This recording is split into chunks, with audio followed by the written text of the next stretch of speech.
నేను చదవడం వినడం దగ్గర నుంచి ప్రతి సంవత్సరం నేను ఇష్టపడే పండుగలు ఎన్నో ఉన్నాయి. అందులో మొదటగా నేను ఇష్టపడే పండుగ వినాయక చవితి. ప్రతి సంవత్సరం మా కుటుంబ సభ్యులతో పాటు కొంతమంది సన్నిహితులను ఇంటికి పిలిచి నేనే స్వయంగా పుస్తకంలోని మంత్రాలు చదివి కథను వినిపించడం నాకు అలవాటు. ఆ అలవాటుని నా పెద్ద కుమారుడు విష్ణువర్ధన్ బాబు ఈ వినాయక కథను మీకు వినిపించవలసిందిగా నన్ను కోరాడు. ఆ సత్సంకల్పంలో భాగంగా నేను మీకు ఈ విఘ్నేశ్వరుడి కథను వినిపిస్తున్నాను. శుభం భూయాత్. విఘ్నేశ్వరుని కథ. నైమిశారణ్యంలో సౌనకుడు అను మహర్షి ఒకరోజు సూత మహర్షిని ఇతర మహర్షులను కలిశాడు. సత్సంగ కాలక్షేపం కోసం సూతుడు సౌనకుడికి ఇతర మునులకి వినాయకుడి పుట్టుక, చంద్రుని దర్శిస్తే వచ్చే దోషం, దాని నివారణ గురించి చెప్పాడు. పూర్వం ఏనుగు రూపంలో గల గజాసురుడనే రాక్షసుడు శివుని కోసం గొప్ప తపస్సు చేశాడు. ఆ తపస్సుకు మించిన ఈశ్వరుడు గజాసురుడికి ప్రత్యక్షమై, రాక్షస, ఏమి నీ కోరిక అన్నాడు. అందుకు గజాసురుడు, స్వామి, నువ్వు ఎల్లప్పుడూ నా కడుపులోనే నివాసం ఉండాలని నా కోరిక అన్నాడు. భక్తుడికి తేలికగా ప్రత్యక్షమై పూర్వాపరాలు ఆలోచించకుండా వారు కోరిన వరాలను ఇవ్వడం శివుడికి అలవాటు. గజాసురుడి కోరిక మేరకు శివుడు గజాసురుడి కడుపులోకి ప్రవేశించి నివసించసాగాడు. అక్కడ కైలాసంలో పార్వతీదేవి తన భర్త అయిన శివుడి జాడ తెలియక ఆయన కోసం అన్వేషిస్తూ గజాసురుడి పొట్టలో ఉన్నాడన్న విషయాన్ని తెలుసుకుంది. దాంతో పార్వతి విష్ణుమూర్తి దగ్గరికి ఏడుస్తూ వెళ్లి జరిగింది చెప్పి ఆయన సహాయం కోరింది. ఓ మహానుభావ, పూర్వం భస్మాసురుడి నుంచి నువ్వు నా భర్తను రక్షించావు. అలాగే ఇప్పుడు నువ్వు గజాసురుడి బారి నుంచి కూడా నా భర్తను విడిపించి రక్షించాలి. శ్రీహరి ఆమెను ఓరడించి, శివుని వాహనమైన నందిని నా దగ్గరికి పంపు. గజాసుర సంహారానికి గంగిరెద్దుల మేళమే తగినది. బ్రహ్మ ఇతర దేవతలందరినీ వెంటనే రావలసిందిగా విష్ణుమూర్తి కబురు పంపాడు. నందిని గంగిరెద్దుగా అలంకరించి దేవతలకి తలో వాయిద్యం ఇచ్చి తను చిరుగంటలు సన్నాయిని అందుకుని వారందరూ గజాసురుడి దగ్గరకు వెళ్లారు. ఆ ఊళ్ళో మనోహరంగా సాగి ఆ గంగిరెద్దు మేళాన్ని గజాసురుడు చూసి ఎంతో విరోధించాడు. మేళాల పెద్దయిన శ్రీహరితో, నరుడా, నీకేం కావాలో కోరుకోని గజాసురుడు అన్నాడు. అయ్యా, ఇది శివుడి వాహనమైన నంది శివుని కోసం వచ్చింది కాబట్టి దానికి ఆయన చూపించు, తర్వాత మా దారిని మేము వెళతాం అన్నాడు శ్రీహరి. అది వినగానే గజాసురుడు ఉలిక్కిపడ్డాడు. తన పొట్టని చీల్చుకుని కానీ శివుడు బయటికి రాలేడు. వస్తే తనకు మరణం తప్పదు. దివ్యదృష్టితో గజాసురుడు ఆ కోరిక కోరింది శ్రీహరి అని తెలుసుకుని ఇక తనకి చావు తప్పదని గ్రహించి తన కడుపులోని శివుణ్ణి ఇలా కోరాడు. స్వామి, నేను మరణించాక నా తలని 3 లోకాలలో పూజించేలా చెయ్యి, నా చర్మాన్ని నువ్వు ధరించు అని.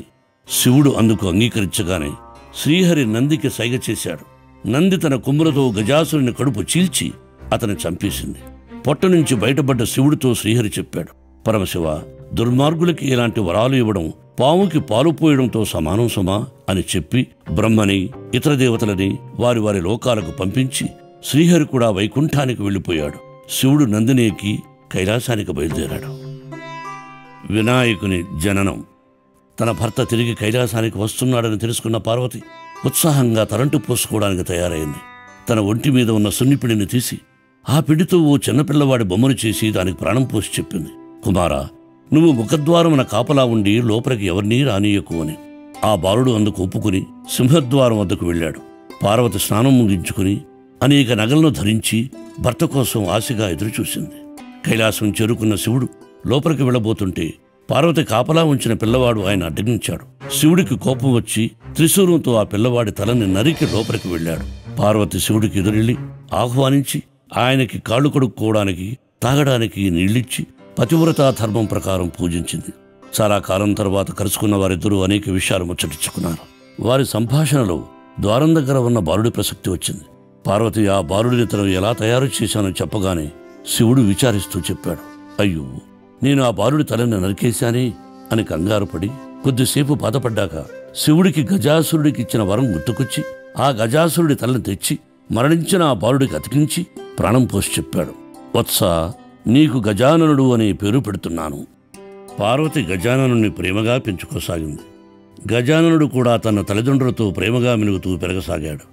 అనింజుడని ఎడుకని తన వాహనంగా చేసుకుని దాని మీద తిరగసాగాడు. మరికొంత కాలానికి పార్వతీ పరమేశ్వరులకి ఓ కొడుకు పుట్టాడు. అతనికి కుమారస్వామి అనే పేరు పెట్టారు. మహాబలశాలి అయిన కుమారస్వామి నెమలిని తన వాహనంగా చేసుకున్నాడు. విఘ్నాలకి అధిపతి ఎవరు?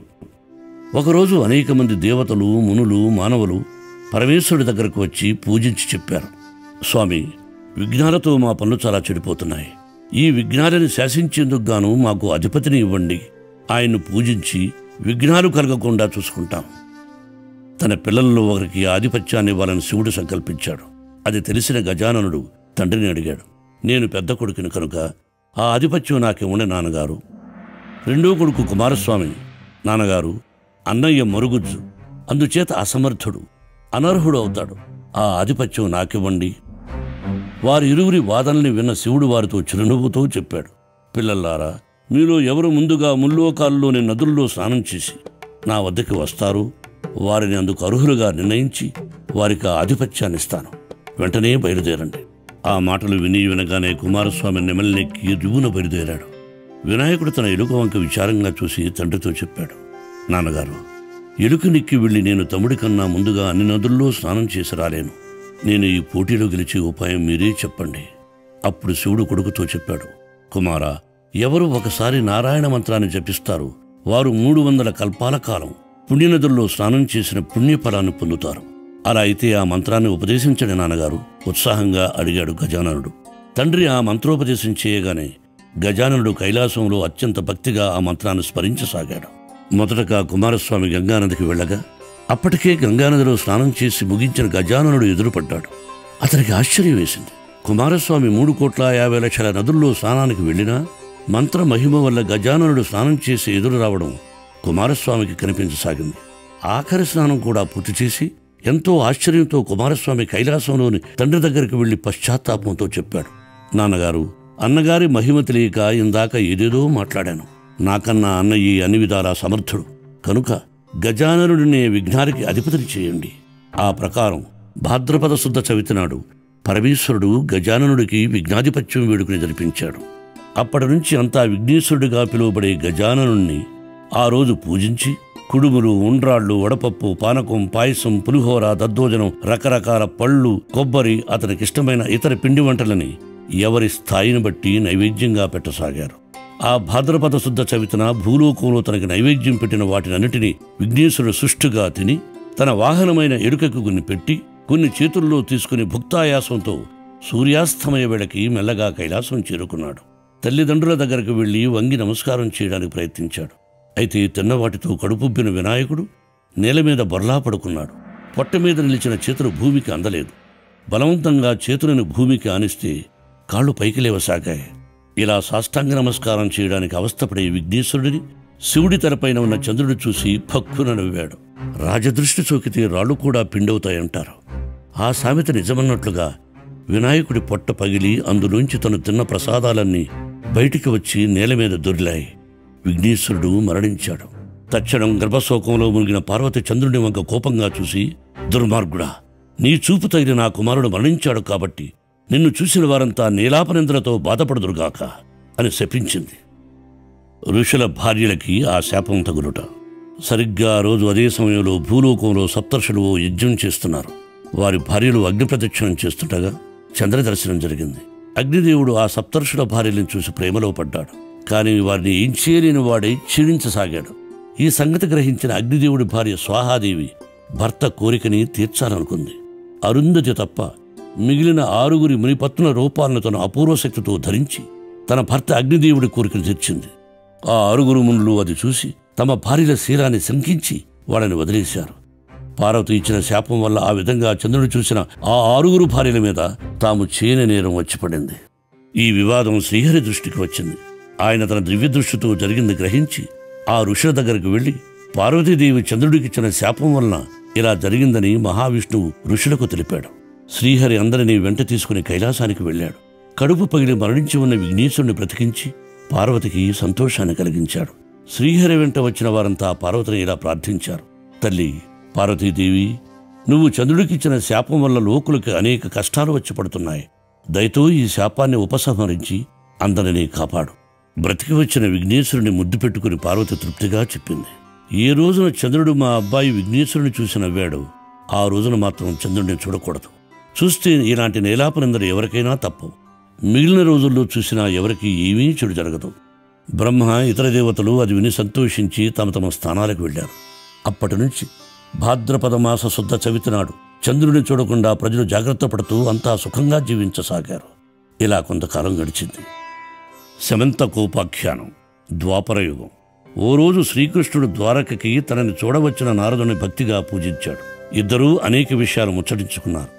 సాయం సంధ్యా సమయంలో నారదుడు లేచి సెలవు తీసుకుంటూ శ్రీకృష్ణుడితో, స్వామి, ఇవాళ భాద్రపద శుద్ధ చవితి. పార్వతి శాపం వల్ల ఇవాళ చంద్రుడిని చూడరాదు. చూస్తే నీలాపనిందల తప్పు. కాబట్టి వెళ్ళొస్తాను. శ్రీకృష్ణుడు ఆ రాత్రి చంద్రుడిని ఎవరో చూడరాదని పట్టణంలో చాటింపు వేయించాడు.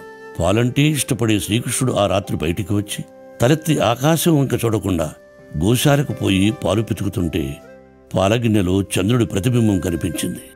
ఆహా, చూడకూడని దినాన చంద్రుడిని చూశాను కదా, ఆ శాపప్రతంగా నాకేవి నీలాపనిందలు రానున్నాయో. ఇలా కొంతకాలం గడిచింది. శ్రీకృష్ణుడి రాజ్యంలో సత్రాజిత్తు అనే రాజుండేవాడు. అతడు సూర్యుని పూజించి శమంతకముని సంపాదించాడు. అతను రోజు శ్రీకృష్ణుడు చూడటానికి ద్వారకకి వచ్చాడు. శ్రీకృష్ణుడు అతనికి తగిన మర్యాదలు చేశాక ఆ శమంతకముని ప్రసక్తి రాగానే కృష్ణుడు దాన్ని తనకిమ్మని సూచించాడు. అమ్మో, ఇది రోజుకి 8 బారుల బంగారాన్ని ఇస్తుంది. ఇంత విలువైన మణిని ఎలా ఇస్తాను? తిరస్కరించాడు సత్రాజిత్తు.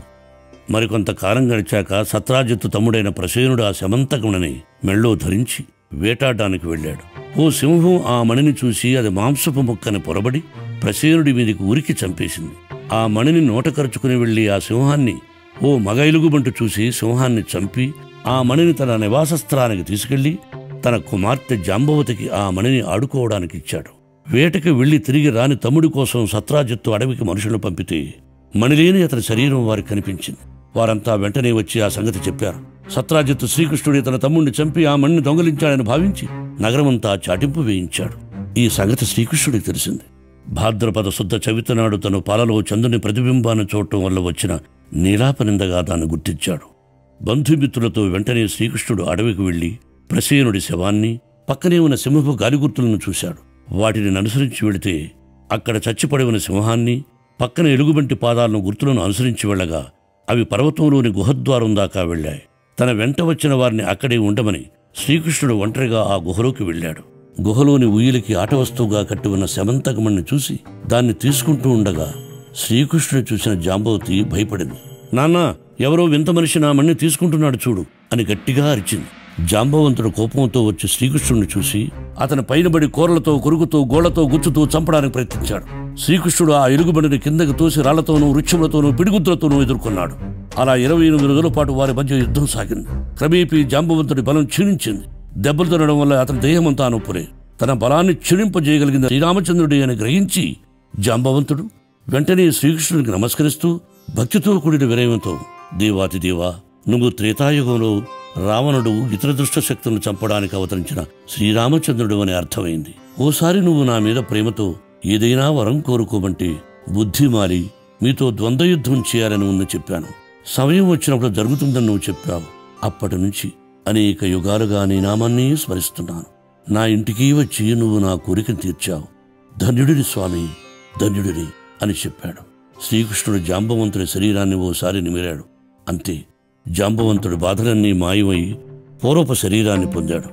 జాంబవంత, నేను శమంతకమును దొంగిలించాన్ని, నా మీద అభియోగం వచ్చింది. నాకు ఆ మణినిచ్చి నేను ఆ అపనిందన పోగొట్టుకునేలా చెయ్యి అని శ్రీకృష్ణుడు చెప్పగా, స్వామి, అలాగే, ఈ మణే కాక నా కూతురు జాంబవతిని కూడా నీ భార్యగా నీకు సమర్పిస్తున్నాను, దయచేసి స్వీకరించు అన్నాడు. అలా జాంబవతుడికి అల్లుడై శ్రీకృష్ణుడు శమంతకమణ్ణి, తన భార్య జాంబవతిని తీసుకుని గుహలోంచి బయటికి వచ్చాడు. శ్రీకృష్ణుడికి ఏమైందో అని బయట ఆదుర్దాగా వేచి ఉన్నవారంతా అతను చూడగానే ఆనందంతో జయ జయధ్వానాలు చేశారు. కృష్ణుడు అందరితో కలిసి తన నగరానికి వెళ్లి సత్రాజిత్తుని పిలిచి శమంతకమణ్ణి అతనికిచ్చి ఆ మణి ఎలా మాయమైందో వివరించాడు.